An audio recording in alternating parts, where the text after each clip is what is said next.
Welcome to this deep dive. Today we're tackling something many of you will probably face at some point. Buying a new smartphone.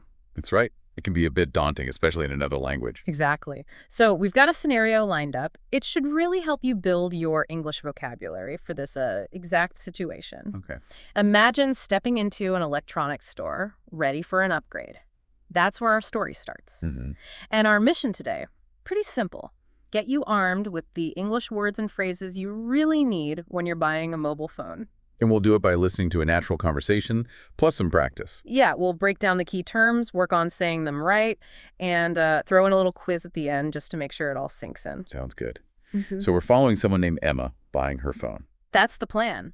Think of it as your insider's guide to the language you need for smartphone shopping. Great. Let's get started. All right, let's dive into Emma's experience. She walks into the store, finds an assistant, and says, "Excuse me, I need help choosing a new smartphone." Okay, straight to the point. Right.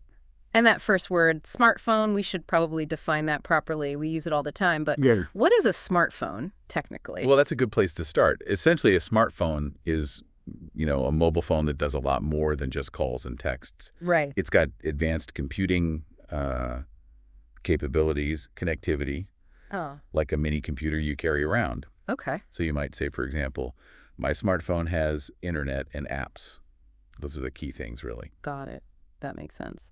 So Emma needs this smartphone, and the assistant then asks about her budget. She says around $500. Ah, yes, budget. Yeah, That's a crucial word for any kind of shopping, isn't it? definitely. So what does budget mean here? In this context, budget is simply the amount of money you've decided you're able or willing to spend on something. Okay. So Emma's limit, her budget, is about $500 for the phone. You could say, my budget for groceries this week is $100. It's your spending plan. Makes perfect sense. So after the budget, Emma mentions what she actually wants in the phone. She says, "I want a good camera and long battery life." Yeah, those are probably two of the most common requests. So I'd say so. Let's break them down. First, camera. What does a good camera mean on a phone? Okay, so the camera is, it's simply the part that takes pictures and videos. Pretty straightforward. Right. But when Emma says a good camera, she means she wants high-quality photos, clear, detailed images. You might see specs like, this phone has a 64 MP camera. MP meaning megapixel. Exactly, megapixels. It's a measure of the image resolution. Okay. And the second thing she wanted was long battery life. What's that about? Battery life just refers to how long the phone can run on a single battery charge. Right before it dies. Precisely. So when Emma asks for long battery life, she wants a phone that, won't need charging constantly throughout the day. Makes sense. A phone might advertise, say, up to 30 hours of battery life. They give you an idea. Got it. So the assistant suggests a model and says, this model has a 48 MP camera and lasts 24 hours on a single charge. Okay, so hitting both her points there with specifics. Exactly. Then Emma asks about a couple more things. Does it have 5G connectivity and enough storage? Let's tackle 5G connectivity first. What is that? Right, 5G connectivity. The 5G stands for fifth generation.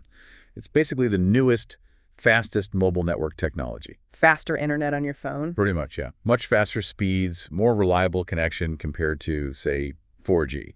So she's asking if the phone can use these faster networks. Which means? Quicker downloads, smoother video streaming, stuff like that. Yeah. You might hear someone say, oh, with 5G connectivity, watching videos is way better. Okay, clear.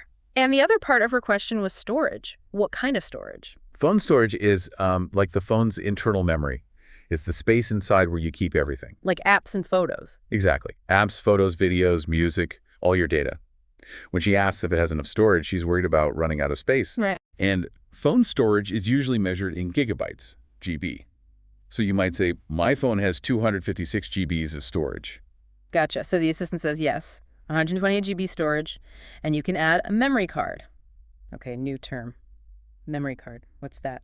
A memory card is a small card you can slot into some phones. Not all phones take them anymore, but many still do. And it does what? It gives you extra storage space. So the phone has 128 GB built in. But if you need more, maybe for tons of photos, you can add a memory card.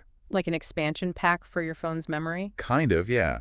You might say, I bought a 128 GB memory card for all my vacation videos. Useful. Okay, Emma's happy. She says, perfect, I'll take it. Can you activate it for me? Let's talk about activate. What does that mean? To activate a phone means setting it up so it works on the mobile network. So you can actually use it. Right. making calls, sending texts, using data. It usually involves putting in a SIM card, which connects you to your provider, and registering the phone. So you might say the store assistant will activate my new phone. Exactly. Or I need to activate my SIM card. Okay. Now, after Emma decides to buy it, the assistant upsells a bit. Would you like a screen protector or phone case? Let's define screen protector. Sure. A screen protector is that thin sheet, usually plastic or glass, that you stick onto the phone's screen. For protection. Yeah, exactly. To protect it from scratches, maybe even cracks if you drop it. It keeps the screen looking new.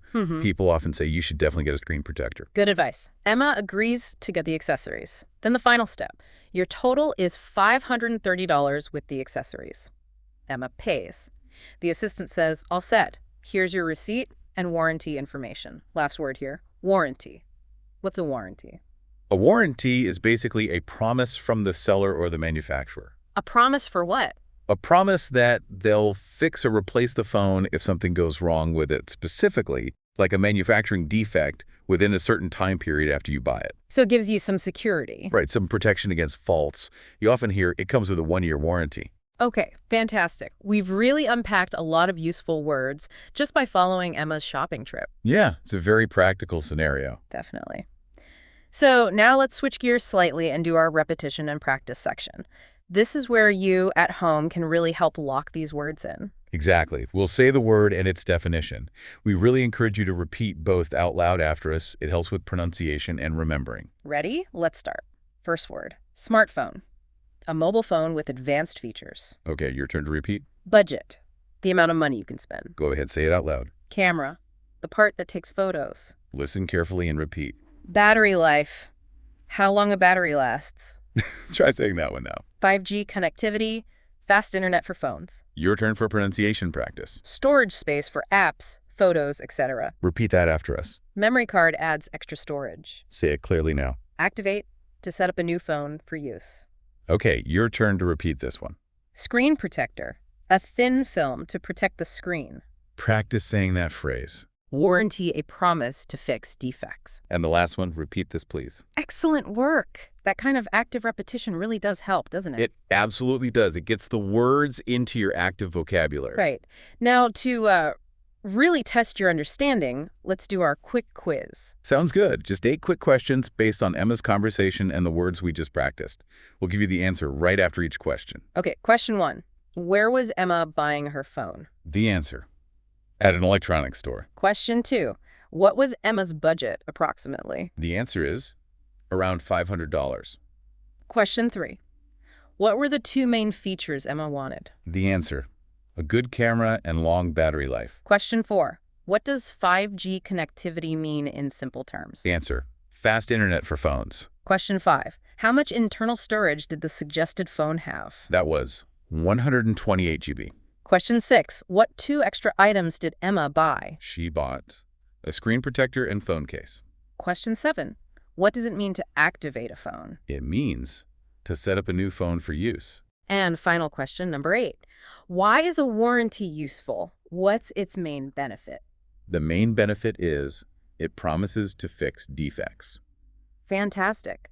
If you've followed along and got those right, you've done brilliantly. You've gone through the scenario, learned the vocabulary, practiced it, and tested yourself. Absolutely. You've definitely added some really practical English terms for buying a smartphone to your knowledge base. Yeah, and whether you're actually shopping for a phone soon in English or just, talking about tech with friends or colleagues, these words will be super useful. For sure. It's all about building that confidence piece by piece. Exactly.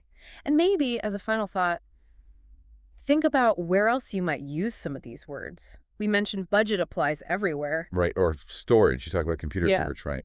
Or maybe the warranty on your washing machine. Yeah. Thinking about those connections can really help make the words stick even better. How does this language pop up in other shopping or tech situations? That's a great takeaway point. Always look for ways to connect new words to other parts of your life. Well, thanks so much for joining us for this deep dive into the language of buying a smartphone. We really hope you found it helpful. And feel a bit more prepared for that next tech purchase or conversation. Until next time.